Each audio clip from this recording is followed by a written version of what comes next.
Cette double culture qui fait qu'aujourd'hui j'ai vécu 17 ans au Cameroun et 17 ans en France, c'est ça qui montre ma différence et je vais apporter à quelqu'un d'autre qui peut-être a vécu lui toute sa vie en France. Voilà, donc moi j'adore cette diversité et en même temps je suis profondément amoureux de la France et de son histoire.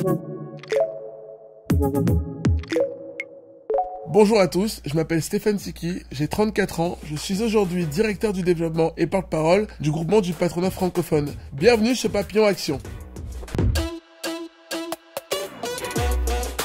Moi je suis arrivé ici en 2005 et moi aussi c'était pas possible pour moi. On m'a dit que je pouvais pas y arriver et on m'a jamais rien donné et j'ai foncé, j'avais cette métaphore de dire que quand on me sortait par la porte, j'entrais par la fenêtre. Je me suis battu à force de travail, de détermination, d'engagement, de persévérance. Le groupement du patronat francophone, c'est la branche économique de la francophonie. On est implanté dans les 80 pays dans lesquels on parle français, donc dans les 80 pays francophones, et notre ambition, c'est créer une francophonie économique, donc connecter les entreprises entre elles dans ces 80 pays, et connecter les entreprises avec les gouvernements de ces 80 pays. Quand on a un petit parcours comme le mien, si on peut dire ça comme ça, c'est important aussi de pouvoir transmettre aux gens en se disant que c'est possible, donc donner de l'espoir, parce que moi, beaucoup de gens me disent non mais attends, c'est pas possible, on peut pas y arriver. Voilà, moi je leur dis souvent, vous savez, moi je suis arrivé ici en 2005, moi aussi c'était pas possible pour moi. Moi aussi on m'a dit que je pouvais pas y arriver, et on m'a jamais rien donné, et j'ai foncé.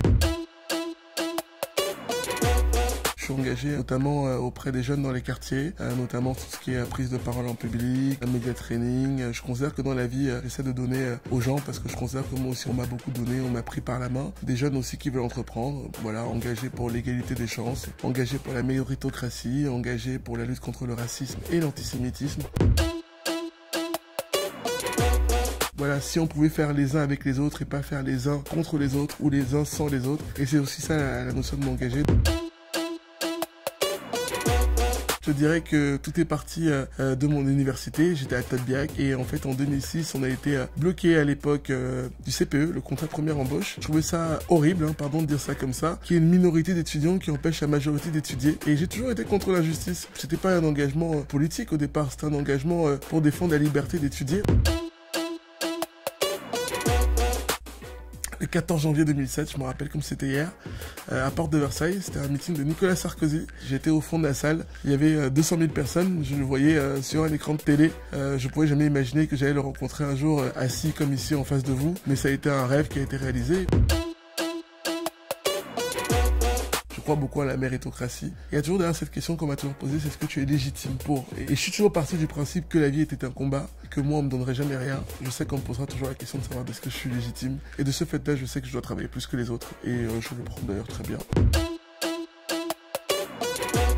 Je rêverais d'un monde dans lequel on ne juge pas les gens sur la couleur de la peau, dans lequel on ne juge pas les gens sur est-ce que c'est un homme ou c'est une femme, dans lequel on ne juge pas les gens sur la religion. Juste on dit est-ce que t'es bon, on te prend, est-ce que t'es pas bon, on te prend pas.